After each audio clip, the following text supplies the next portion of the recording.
Bienvenue dans cette émission spéciale Cannes 2017, Cannes Total Gabon 2017 dans l'appellation véritable de cette compétition, la 31e édition, puisque vous le savez, chaque 2 ans, il y a une compétition biennale que la Confédération africaine de football organise dans un pays sélectionné en avance. Et là, nous sommes cette année du côté de OIM, au Gabon. La compétition se déroule dans 4 villes et les Léopards de la République démocratique du Congo, principale formation qui nous intéresse dans les cadres de cette édition, les Léopards sont plus au nord, vers la frontière camerounaise et équato-guinéenne, j'allais dire, dans une ville que l'on appelle OIM. Vous avez tous suivi les lundis 16 janvier 2017, la rencontre qui avait opposé pour le compte du groupe C, la République démocratique du Congo au Maroc, rencontre remportée du reste par les Léopards de la RDC sur la marque de 1-0, but marqué à la 54e minute par le joueur junior Kalonji Kabananga. Les Léopards de la République démocratique du Congo ont bien commencé cette compétition. Qu'est-ce que l'on peut bien retenir de ces Léopards? Il faudra vraiment reconnaître que les Léopards ont eu à souffrir dans ces matchs. Déjà, Florent Ibenge, en fin de rencontre, nous a précisé que son dispositif était habituel, un dispositif en 4-3-3, alors qu'en face, Hervé Renard, que Florent Ibenge attendait très bien dans un 3-5-2, il a évolué dans ces registres et on a compris que les milieux de terrain de la RDC étaient pratiquement submergés, mais les Léopards ont réussi à être réalistes dans ces matchs avec ces buts de Junior Kabananga. Dans cette émission, nous allons faire des interviews, nous allons voir la séance qui suit juste après, c'est la séance des décrassages qui est en train de passer sous vos yeux. Les Léopards sont sereins, puisque déjà les vendredis prochains, le 20 janvier, les Léopards de la République démocratique du Congo devront affronter la Côte d'Ivoire qui, elle, a été contrainte au nul par l'équipe du Togo, le Togo qui est amené par le sorcier blanc que l'on appelle Claude Leroy. Tout de suite, nous allons partir dans l'analyse du match qui a opposé le lundi 16 janvier dernier la République démocratique du Congo au Maroc, rencontre qui s'est soldée sur la marque de 1-0.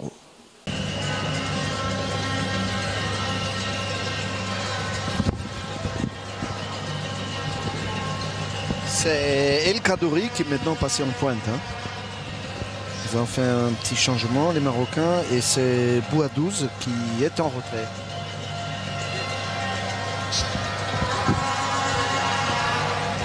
La touche pour l'équipe du Maroc. Avec Dirar pour l'effectuer. Il faut mettre du rythme d'un côté comme de l'autre très clairement pour sortir ce match de la torpeur parce que pour le moment, bien difficile de voir une occasion très nette dans ce match. Sakala qui va essayer de trouver Cédric Bakambu. Ce sont un peu des actions stéréotypées du côté de la République démocratique du Congo. C'est vraiment un match frustrant pour Bakambu.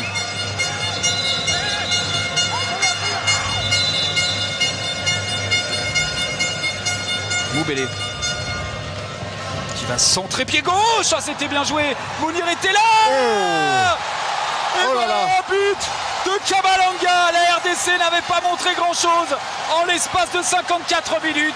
Eh bien, il a fallu 30 secondes à Kabalanga, sans doute le meilleur joueur de la RDC, pour tromper le Maroc.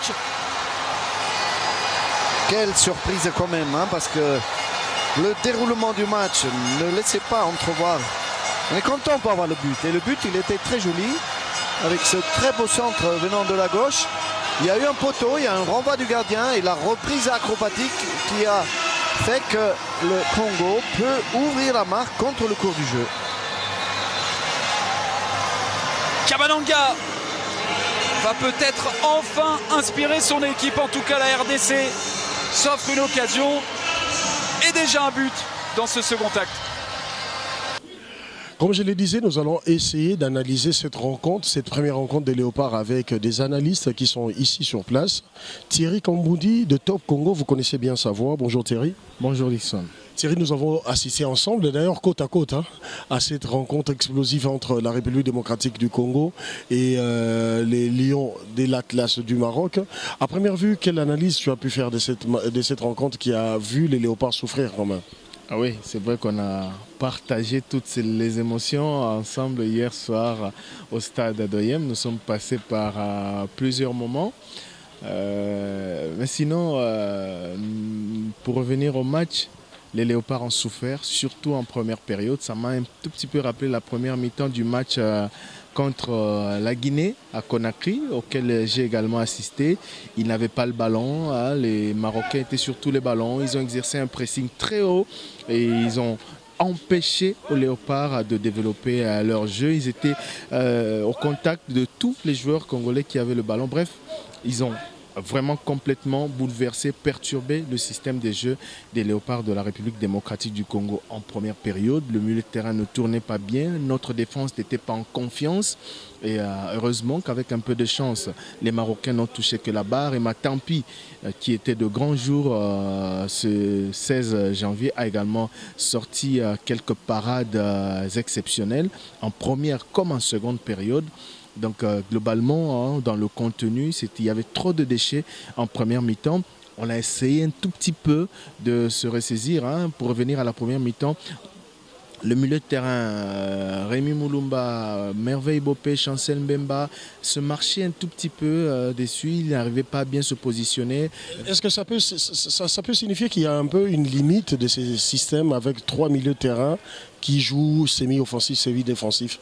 Puisqu'on a vu que, apparemment, je pourrais dire que les Marocains se sont inspirés du match auquel tu as participé contre la Guinée. Justement, ce match, la première mi-temps de ce match nous renvoie absolument au match de Conakry contre la Guinée.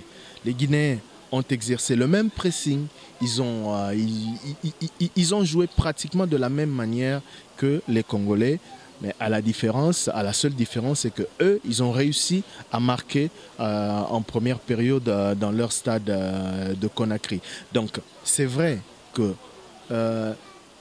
avec ce système de 3 milieux de terrain semi-défensifs, si ça ne marche pas, si les consignes ne sont pas bien respectées, si chacun ne respecte pas sa zone, ne sait pas couvrir, ils ne savent pas se couvrir les uns les autres, ils ne savent pas épauler la défense, c'est trop compliqué. Par 2 fois, le coach a essayé ce système, le pire a failli arriver. On se rappelle qu'à Conakry, avec un peu de chance côté guinéen, on sortait à la mi-temps avec 3 ou 4 buts de prix. Hier, c'était la même chose. Ils ont été maladroits, les Marocains. Ils n'ont pas été efficaces et tout. On s'en est sorti avec un 0-0 chanceux. Donc, il faut absolument retravailler. Il y a 4 jours entre les 2 matchs pour cela. Le coach nous a promis dans la zone mixte après cette rencontre qu'il y aura une toute autre équipe, une toute autre configuration. Il nous a expliqué un tout petit peu ce qui n'a pas bien marché. C'est déjà l'analyse que l'on partageait d'ailleurs à la tribune de presse. Il doit absolument retravailler son équipe et pour que ces milieux de terrain se comprennent, qu'ils comprennent pertinemment bien leur rôle sur le terrain. Parce que le milieu de terrain, pour une équipe, c'est comme la ceinture. Lorsqu'il n'y a pas de ceinture. Bien entendu, les pantalons, ils tombent. Mais le top pour toi dans ces matchs, côté congolais, qui serait le top pour toi dans ces matchs? Qui serait le meilleur Congolais dans ces matchs? En première période, beaucoup de fleurs à Fabrice Ntsakala. Parce que pour revenir au match contre la Guinée, éliminatoire mondial, le couloir gauche était très sollicité par les Guinéens, rappelez-vous, avec le Malissa, et également le couloir droit, mais également, surtout le couloir. C'est comme s'ils s'attendaient à voir un Lomalissa. S'attendait à voir un Lomalissa dont on connaît les faiblesses défensives. C'est un garçon prometteur, c'est un garçon aujourd'hui qui a été dans l'équipe type de l'année dernière à la CAF, ce n'est pas pour rien, mais on connaît quelques-unes de ses lacunes au plan défensif sur lequel il doit travailler. Donc je suis sûr qu'Hervé Renard s'attendait à ce que l'on titularise Lomalissa. Mais là, il y a eu la surprise du chef avec Fabrice Ntsakala qui a assuré. C'est vrai que beaucoup de centres sont passés par lui, mais il a essayé du mieux qu'il pouvait de boucher le trou, de contrer certains centres, de contrer certaines percées marocaines. En première mi-temps, il y a lui, mais sur l'ensemble du match, je dirais Matampi. Parce que nous sortir les 3 parades qu'il a sorties là... Et surtout en fin de rencontre. Ouais. Nous sortir les 3 parades qu'il a sorties en première et surtout en deuxième période. Globalement sur le match, c'est lui pour moi qui, du côté congolais, est l'homme du match. Merci beaucoup Thierry Kamboundi et bon séjour à OIM. C'est une ville quand même plaisante? Ben, on s'adapte. Hein. On a l'habitude de mettre 2 jours ou 3 le temps de faire le tour de la ville. Mais bon, nous on est africains, nous on est un peu, tu le sais parce que j'ai couvert beaucoup de compétitions avec toi, on est des reporters dans la tête. peu importe les conditions que l'on trouve sur place, on arrive toujours à s'adapter. Le plus important pour nous a toujours été, on le dit, on le répète, de mettre en exergue notre travail. Tant qu'on est dans les conditions de travail, on a les accréditations, on a tout ce qu'il faut pour essayer de rendre l'actualité à tous nos auditeurs, téléspectateurs et lecteurs qui sont au pays. Pour le reste, on s'adapte toujours, on est en Afrique. Et tout ce qu'il vous a pas dit, c'est que le stade est situé en pleine forêt à 17 km de la ville. C'est dur. On continue.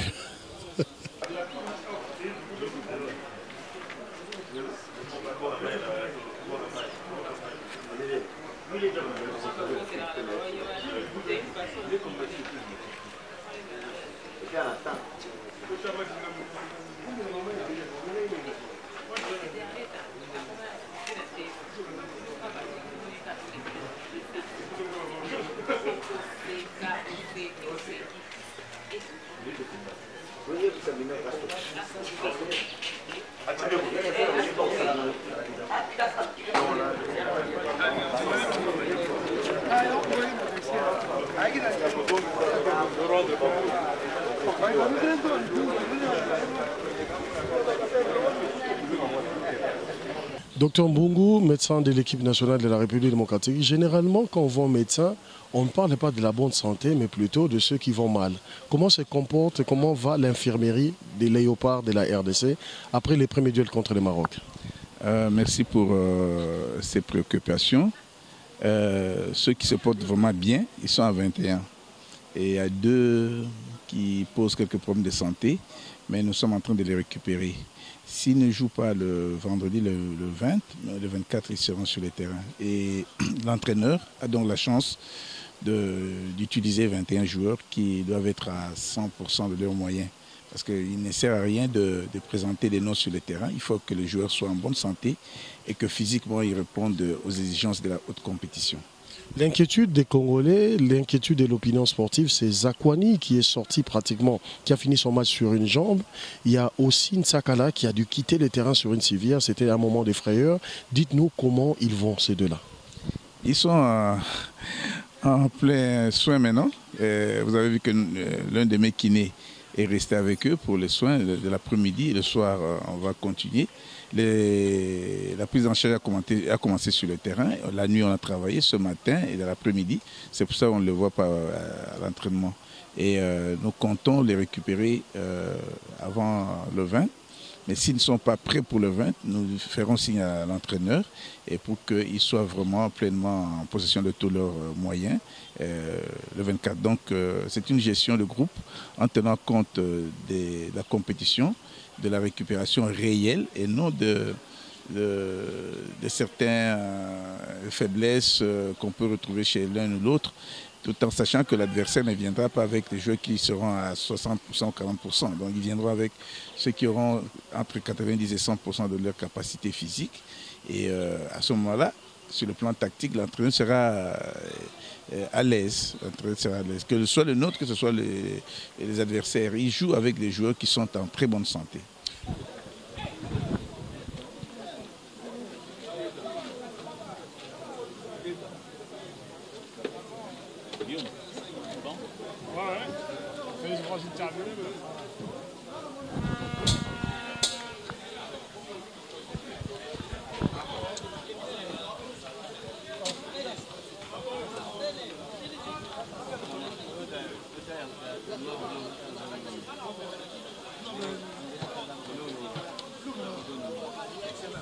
Aujourd'hui, vous n'avez pas vu Nsakala ni Zakwani. Nsakala et Zakwani sont en infirmerie, donc on est en train de travailler pour les remettre en condition le plus rapidement possible. Zakwani n'est pas forfait? Pour l'instant, ils se soignent. De toute façon, ce sont les deux. On a un groupe de 23. S'ils ne sont pas rétablis pour vendredi, je composerai mon 11 à partir de 21 ou de 23. Merci. Oui, Coupe d'Afrique des Nations, état d'esprit Ninosan après premier match. Ouais, je crois que surtout tous ensemble, tous les groupes, j'espère que tout travaille bien, bon, les groupes les alliés, tout ça bien, surtout ensemble. Tu as annoncé qu'il est plutôt blessé dans les réseaux sociaux. Il est selon les exactement. Bon, non, moi pas ça, mais pour le moment, ça va, je crois que non à 100%. Merci beaucoup. Merci.